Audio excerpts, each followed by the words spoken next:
But did you dream about a woman in your dream? I had about 40 dreams every night. 40, okay. 40, over 40 That's dreams. a good number, yeah. The face of the woman was always there. Anoosh, you come across Dr. Jean Neal they need an interpreter in Russia. He said, young sister, what is your desire? I said, the brother missionary. I said, the whole world knows about my desire. I'm gonna marry someday an American missionary, travel around the world and share the gospel.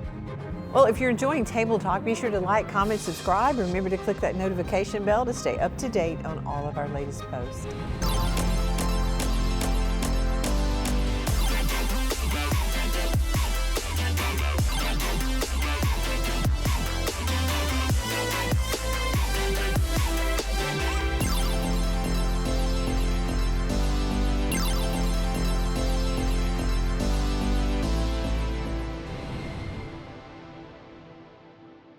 Well, you know, throughout history, God has never encountered a wall he couldn't break down. And today's guests share how he moved mountains of oppression to bring them together and how that divine intervention gave birth to a ministry that's still impacting lives around the world today. But before we get to that incredible story, you don't want to miss it. Join me around the table.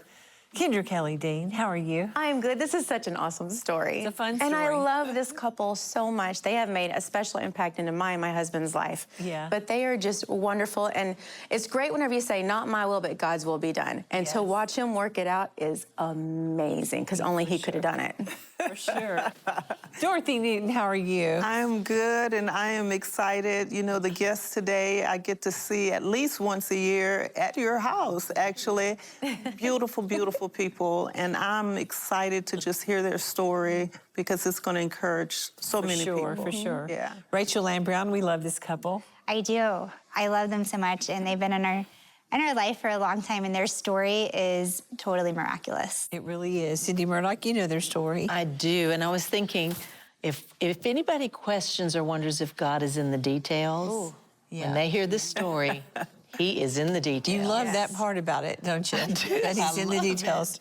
Well, I'm talking about Dr. Alan and Anoosh Bullock. Welcome to the table. Oh, it's so good to We're be glad here. to have y'all. Thank you. So good to be here. And, you know, Anoosh was behind the Iron Curtain. That's right, praying for a man she'd never met. Okay. Wow. A man that she dreamed about and believed for. Alan was across the world dreaming of a woman he didn't know. He saw a picture of her. dreams. And the Lord showed him a picture, but against all odds, God miraculously brought them together. So today, Alan and Anoosh are going to share their incredible story. Let's just go back a little bit, Alan, because you were not serving God, and you were on the verge of being an atheist, a strong agnostic. Yeah, absolutely. Just didn't believe in God, coming out of the military. What happened? How'd you I find? just didn't, you know, I don't know it as an atheist, but I was a strong agnostic. I never saw God in a person. I was never witnessed to. Nobody ever told me about Jesus. Wow. And so I never held a Bible in my hand. I did not know there was a New and Old Testament. I didn't know about the things of God. I didn't know there was a Baptist church, a Pentecostal church, and a Presbyterian church, and a Catholic church, those kinds of things. And so after the military and during the military, got involved in pharmaceutical drugs in the military during the war, and just kind of a mess, looking for answers, devoid of any meaning or truth or anything of life that, you know, didn't have any sense of direction, I guess. And so got out of the military and had a friend that introduced me to some serious hardcore drugs. He got me deeply involved in drugs and alcohol, began to deal drugs and alcohol, deal drugs and those kinds of things, and got down on my face one time after many, many years of 3 drug overdoses, disaster, lifestyle, empty, devoid of truth, looking for God and didn't know it. And got down on my face one day. I had a .38 pistol in my hand.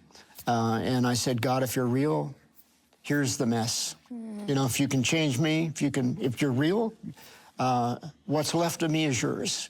And I actually, people, maybe hard for them to believe, but you can actually hear God's voice.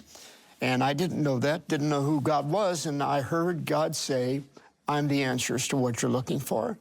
And so I put the gun down, prayed, got down on my face. I had hair down to here, I had cocaine in my socks, a .38 revolver, a disaster, mentally, emotionally, stably unstable, and got down on my face and I prayed to a God that I didn't believe existed. that I didn't even think was real. But I said, if you're real, and of course, Dr. Jeannie and my brother-in-law have been telling me about God. So I said to God, on my knees, face before God, I said, God, if he's real like you're telling me he's real, then I'm going to give him my life. So you went down one way, got up you another. came out another way. Do you know how many times, as of you watching, that I've interviewed people over the last 35 years, I've heard this story over. It's still the most miraculous story of all, where someone just said, I'm a mess. God, if you're there, I'm open to you doing whatever you can do with this.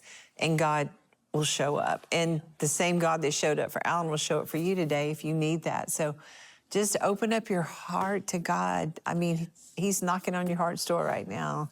And just give him an opportunity. That's what my grandpa did. He was at a tool and die mill on a Monday morning in Greenville, South Carolina, and knelt down at the water fountain and was the worst of the worst. Never went to church, knew anything. Just, cussed every other word and knelt down and said, God, if you're there, I need you. And God met him at the water fountain and changed his life. And so I'm just telling you, you're just like going in circles right now, and God's like, just open your heart and allow me to come in and change you and deliver you and set you free. That's what Jesus will do. He did that. He paid the price on the cross for you, okay? So just keep that in mind as you hear that story today, and just open up your heart. Okay, so you're radically saved. That's what we know in the Christian world. You know, for God so loved the world that he gave his only begotten son, that whoever believeth on him will not perish, but have everlasting life. Yeah. And you were drug-free, which that was another miracle, completely, right? Wow. I mean, I was completely sober. I was what you'd call a hardcore drug addict. Yeah. As long as, when I was awake, I was stoned on something. I was putting something in my body, either by needle or by mouth, inhaling and snorting or whatever. Right. I mean, I tried to quit drugs. I tried to quit smoking, and as much as I tried, you prayed that prayer and you came up clean. God come along. And you stayed clean. Did it. And you're still clean. No, I've never done drugs since. Oh, that's amazing. Okay, so we want to give a shout out to Teen Challenge, because they help a lot of men and women. And so you were a part of that, and the Lord began to use you in ministry, and you began to pray for a wife, but immediately you begin to have dreams. I did. Now, the Lord uses prophetic dreams, and Alan has prophetic dreams. You didn't totally understand probably back then, but did you dream about a woman in your dream? I did. I had about 40 dreams every night. 40, okay. 40, over 40 that's dreams. That's a good number, yeah. And I was in a shopping center. I was preaching. We were in a conference somewhere. We were doing something, but the face of the woman was always there. And so my brother-in-law goes to Russia, and you need an interpreter, and you know the rest of that story. Okay, so your brother-in-law, Dr. Jeannie Neal, who I've interviewed, who's now with Jesus, who is a famous lawyer in Miami, right? Yes, Miami, Florida. Known as the Perry Mason of Florida. Yeah, wow. I mean, incredible. I mean, you can look his story up. It's amazing. Wrote a book and everything. Anyway, he's your brother-in-law. Yes. And he helped lead you to the Lord. So he's doing missions, if you will, some of the underground churches there in Russia, which is pretty dangerous, right? And still is now. Yeah. And so, Anoosh, you come across Dr. Jeannie Neal, and they need an interpreter. When you speak several languages, so you volunteered, right? Yes. Yeah, he came there, and I heard him, and I thought, wow, what a good opportunity to hear an American missionary to speak for us, the Soviet people.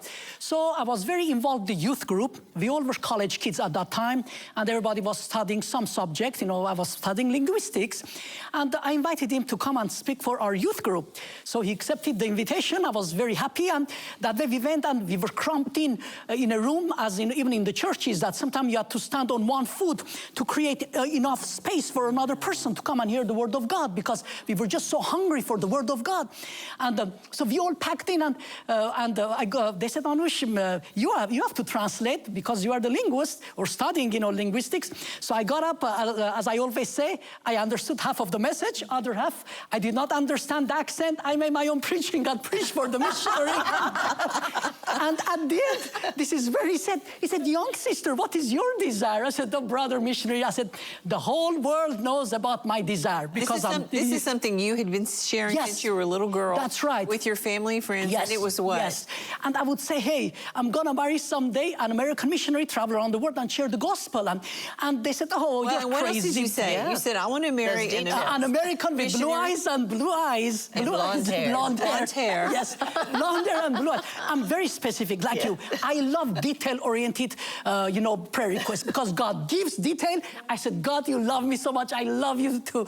I just love you so much. So I'm a detail. So I said, God, show. And somehow God even had showed me in different ways, and especially dreams too, that was within His will. And people said, Anoosh, nobody can leave Russia. There's 3 rows of barbed wire fence. I said, that's the fact. The truth is, with God, all things are possible. Yes, I believed every word that was in the Bible. So you told Dr. Jean Neal, yes, your dream, yes, you wanted to marry yes, an American missionary with blonde hair and blue eyes. You Yes, got that? yes. And so Dr. Jean Neal says to you, yes. He says, I have a brother-in-law who is a youth minister in Southern California. He's got blonde hair and blue eyes. He has been praying to marry a born-again, on-fire Christian girl. I said, that's just me. That's just me. And anyhow, the rest is a story that he took pictures and brought back, of course. Okay, so let's jump. We'll jump back and forth. So, Yes. Yeah. So Dr. Jean Neal wrote a letter. Yes. And enclosed a picture of Anoosh. Yeah, just in a couple of paragraphs. He knew that I had a burden, which is a long story. I began to have a burden immediately after I got saved. And I didn't know what a burden was. You talk about a burden. I didn't know what it was. I began to have a burden for Russia. So when he said, I'm going to go, I wanted to go with him really badly. I thought, well, why can't I go? You get the chance to go.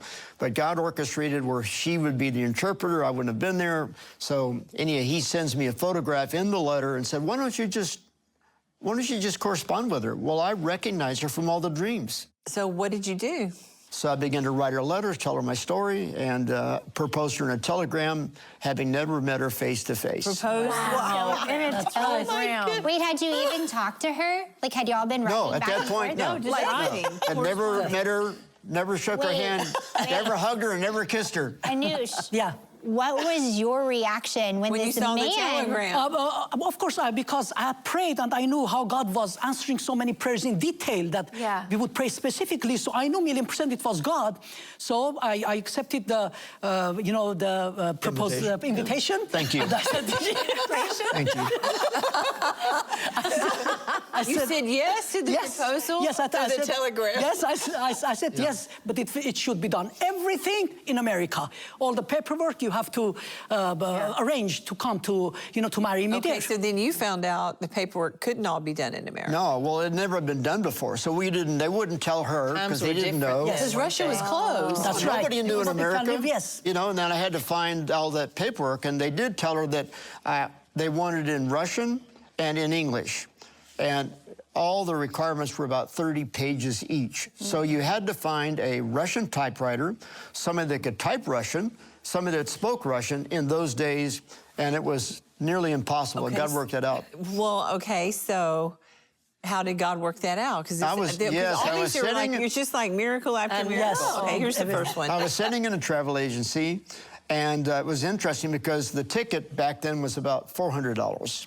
Well, I had 40 cents. I'm working for Teen Challenge in Orange County, California, making $43 a month. So I didn't have enough to go anywhere. I couldn't take a bus to Milwaukee. But I'm sitting there and I'm praying. I said, God, I need some help here. I need a Russian typewriter. I need somebody that, So everybody really basically kind of laughed at me. I thought my pastor thought I was nuts. But so anyway, I'm sitting there. This guy walks in. He reaches his hand. Very friendly. He said, my name's Sergey. What's yours? I said, my name's Alan Bullock. He said, why are you here? And I said, well, I'm working with a travel agency where I can get a ticket and I can go to Armenia, USSR, and I'm going to get married. Well, you go to Armenia, which is in Russia. That's right. It's in the former Soviet Union. Yes. Okay. And so he said, you're going to get married in Armenia? And I said, yes. He said, well, shook his head and he said, that's never going to happen. He said, number one, he said that the Russian government will never give you permission to do it. He said, I've been married 7 years. I'm an Armenian. I married a girl over there. It's been 7 years and she's still not out. He said, it'll never happen, number one. So I said, well, it's going to happen. We talked about that. And he said, well, what requirements are they asking? I said, well, I need a Russian typewriter. Do you know it? He said, well, I have a friend that is Russian. He's got a Russian typewriter, and he types Russian. So we went over to that person's house. He typed out the documents that are requested. I did it in English and put them all together and took them to the Bureau of Marriages called ZOX in Russia in Moscow. So you flew over. Yes. Okay, so what happened? How did you first see each other? So, he told, he let us know. Did you ever talk to him on the phone before Yes, he came? So tell Rachel, tell Rachel about your phone call. At that time, the Soviet Union, if you had to make a phone call to overseas, you had to place an order and wait 10 days to be connected. I said, I don't want to wait 10 days. I want to talk right away. They said, then go to Moscow, fly to Moscow. I would buy a ticket, 3 hours flight. I would go, yes, I did, many times. I would fly to Moscow, I would make a phone call, and the phone call for 30 minutes would cost 1 month's salary if you were working there. It was very expensive. Yeah. Then I would fly back. Professor would say, comrade, where were you yesterday? I flew to Moscow to make a phone call. So it was because I didn't want to wait 10 days. So then in the middle of the conversation, sometimes they would disconnect. Yeah. I would say, comrade, I'm not through yet. They said, that's just how it is. So we talked a little bit, and then he sent me the telegram, and then he said that he was coming to America. So of course he was flying to Moscow. So my brother, I have 2 brothers. Two big Armenian Yes, brothers. that big ones. He was a boxer. 6'6". Yes, my older brother. 300 pounds. That's right. Okay. He was a boxer. So we flew to Moscow. My brother and I flew to Moscow to welcome this nice, handsome American. So he comes off. We got pictures that we can show you of when they first met. Wait, I want to see. Yes. So they, you meet him. What did you think when you first met him? Yeah, I thought he was wonderful. He was wonderful. I love it. Ellen, what did you think? What did you think when you? Of course, Anoosh had black hair, long black hair. Right. Then, Yes, she right? did, yeah. Yes. So what did you think when you saw I said, Anoosh? yes, God. Go, God. This is a good thing. Yeah, God, you did really good here. Yeah. Okay. So now we got to get y'all married, and this is going to be like a Herculean effort right now It coming is. in. So how soon after you met? Can you believe this, Rachel? Rachel's got her mouth open. I didn't know you flew 3 hours to make a phone But that's call. right. Yes. If I want to talk right away. Yeah. If otherwise I have to wait 10 days, I don't want to wait 10 And days. you could to hear his people voice. listening on the phone. Oh, wow. So if you mention God, click. So we had to learn to communicate. In code, What did I you guess. say? Yeah. What were the? Yeah. What You was couldn't he talk saying? about Jesus. You couldn't talk about the blood of the cross or anything Christian. So we had to learn to. Okay, so Wait. What was the first thing you asked him? I'm trying to see what I would say. I love you. He would say I love you too. And we talked a lot of. What I didn't know, should I kiss her or not? Think about that. Oh, when you first saw her. Yeah, I mean, what do I do? Yeah. Her And did brother you? was standing there. did you? What do you do? And he leans over. There's in the Moscow airport there was like a little 3-foot wall. He leans over and he's like up here, and he said, first thing he said to me when he met me, he said, "If you hurt my sister, I will kill you." So you didn't know what to do. I said, "We're good.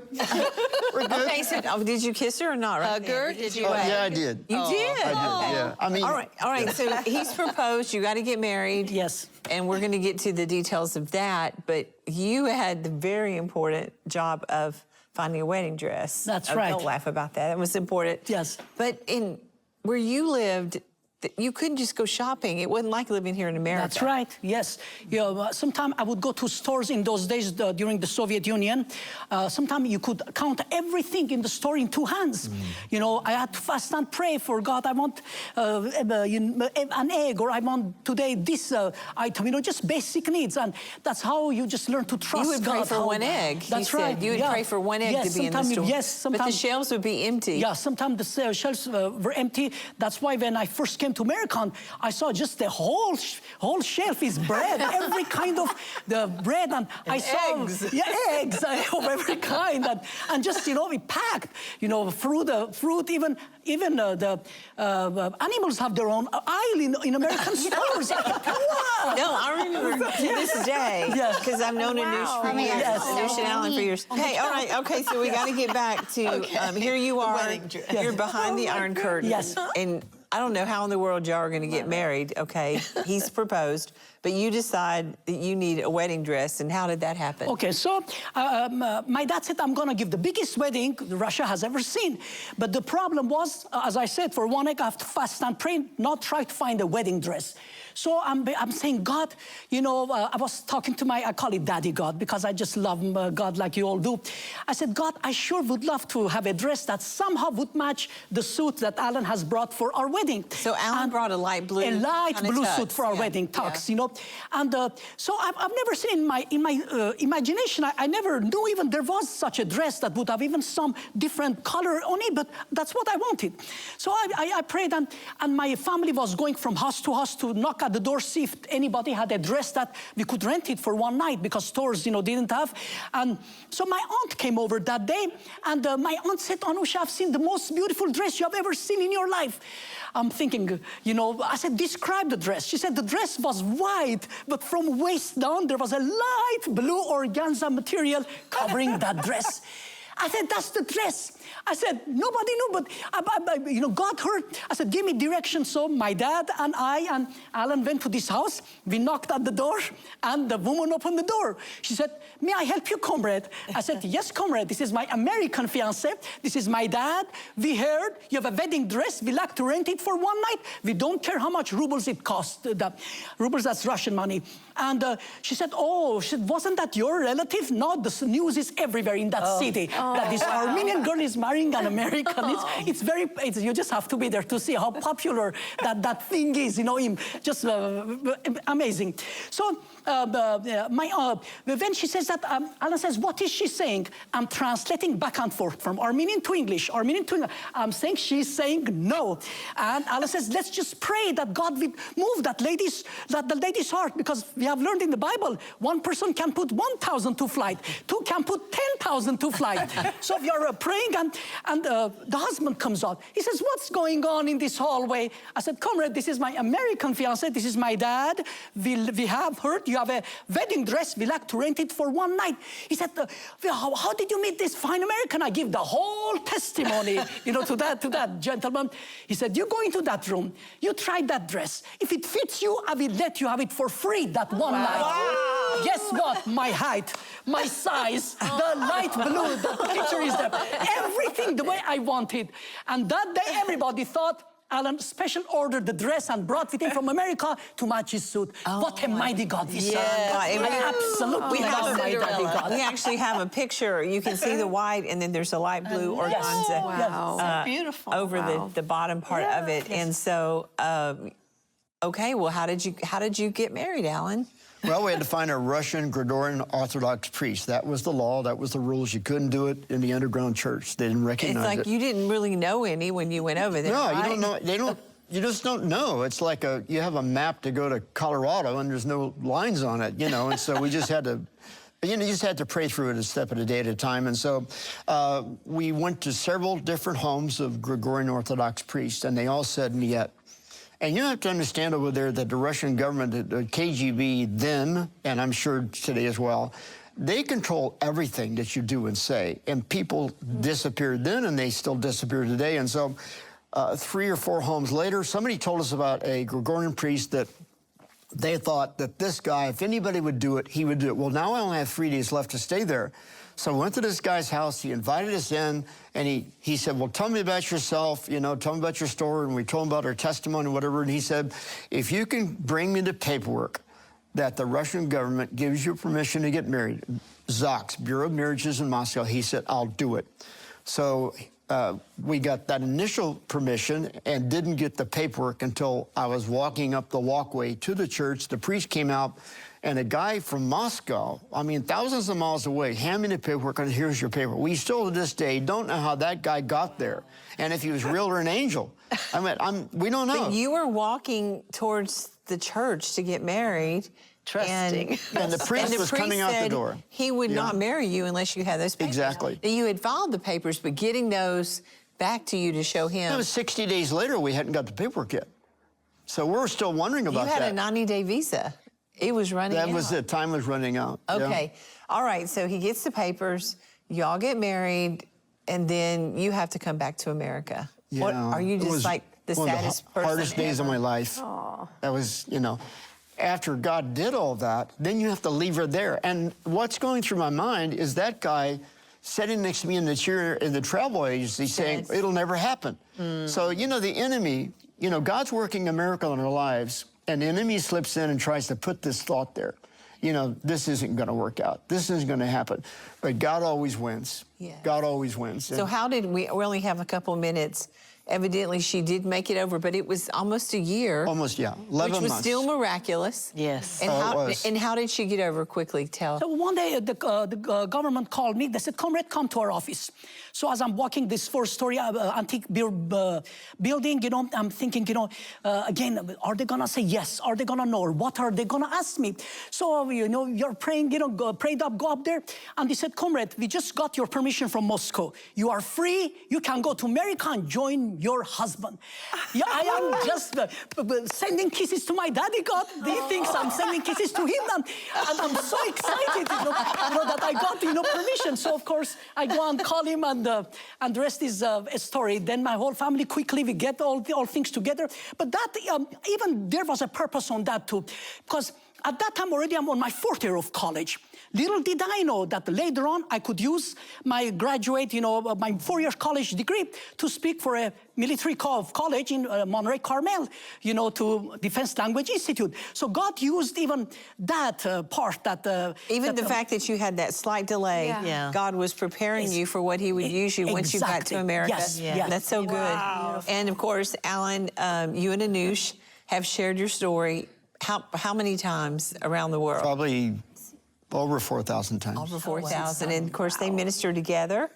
Alan is an evangelist, and he preaches, and Anoosh preaches just with that accent. And everyone will get saved because she calls him to the altar. And thank you, two, for being here. Yeah. Thank you. Thank you Sharing so that much. miraculous story. I never get tired of hearing it. No. I mean, would you ever Never. get tired? And you have to I hear more understand details every time. that there are things that you've been believing God for, and just even hearing some of those details, I think what Anoosh said is important. Be detailed when you talk to the Lord about things. The Bible says if we delight ourselves in Him, that He will give us the desires of our heart. And it's a miraculous story. They went on to have two kids. Yes, 2 beautiful children. A son and a daughter. And again, they're amazing to come and speak at your church or youth group or men's group or women's group. They would be amazing. Well, I'm sorry, guys, didn't get to say very much. Oh, that's I enjoyed amazing. hearing everything. And how long have y'all been married now? 48 years, November 14th would be 49 years. Almost 49 Yeah, years. November 14th, 1976. Yes. Okay, that's awesome. That's awesome. Well, we're out of time, but don't you remember that there's no limit to what God can do. Yes. He opens doors no one can shut and answers prayers bigger than we can imagine. And He gave Alan the woman of his dreams, literally the woman of his dreams. If you're watching today and you need prayer, or maybe when I talked earlier to you about opening up your heart to the Lord, maybe you've decided, hey, you know, maybe I want to give Jesus a try, and just invite Him to come into your heart right now and just say, Jesus, forgive me. Come into my heart right now. Forgive me. I need you. He'll meet you right where you are. We have prayer partners who are standing by. That's why the prayer line number's on the screen. We would love to pray with you. And if you did pray that prayer, I'd love to send you the Gospel of John. It's a great place to start in the Bible. We'll send that to you absolutely free to be a blessing to you. But I do want to thank Alan and Anoosh again for joining us. For more, you can visit them online at alanandanoosbullock.com. And as always, make sure to follow us on all social media. Subscribe to the YouTube channel for full episodes and exclusive content. Let us know how Table Talk is touching your life. We love hearing from you. You can also listen to the Joni Table Talk podcast, available now on all the major platforms. But thank you, ladies. Thank you, Alan and Anoosh. Thank you. We love you you. so very Yes. much. Thank you so much for watching. I love my dear friend Anoosh. That's Yes, why I I love you too. love her so much. But we'll see you next time. And you be encouraged today. Hey, I'm excited for those of you that prayed that prayer. I'm believing for God to do some miraculous things in your life, and He will. We'll see you next time. Bye-bye for today.